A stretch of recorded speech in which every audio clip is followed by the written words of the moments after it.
মুহূর্তে যে breaking news এসেছে দেখাবো। নাম তার ময়ূখ রঞ্জন ঘোষ। ভারতের পশ্চিমবঙ্গের টেলিভিশন চ্যানেল রিপাবলিক বাংলার অন্যতম পরিচিত মুখ।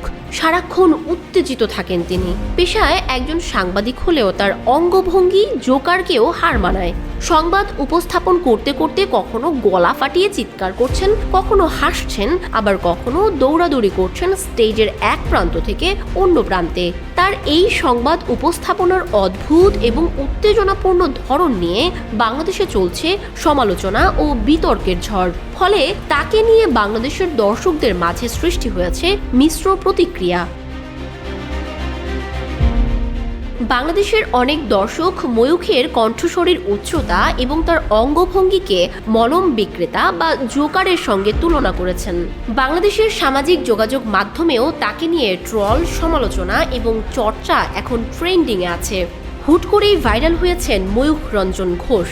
বাংলাদেশে ময়ূখের সংবাদ পরিবেশনকে অতিরঞ্জিত এবং নাটকীয় বলে আখ্যা দেওয়া হয়েছে।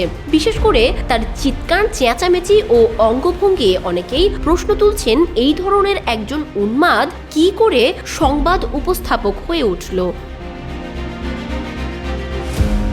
অনেকেই মনে করছেন ময়ূখ রঞ্জনের এই উগ্র উপস্থাপনার পেছনে মূলত টিআরপি বাড়ানোর একটি কৌশল। রিপাবলিক বাংলা বা আর বাংলা চ্যানেলটি বিজেপিপন্থী সংবাদ মাধ্যম হিসেবে পরিচিত এবং তাদের মূল উদ্দেশ্য হল যে কোনো উপায়ে দর্শকদের দৃষ্টি আকর্ষণ করা।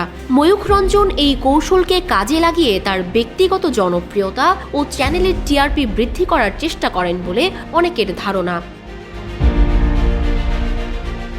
বাংলাদেশে রিপাবলিক বাংলা এবং ময়ূখ রঞ্জনের জনপ্রিয়তা নিয়ে মিশ্র প্রতিক্রিয়া দেখা গেছে। অনেকে তাকে শুধুমাত্র বিনোদনের উপকরণ হিসেবে দেখছেন, কেউ কেউ আবার তার সাংবাদিকতার প্রতি বিরক্তি প্রকাশ করছেন।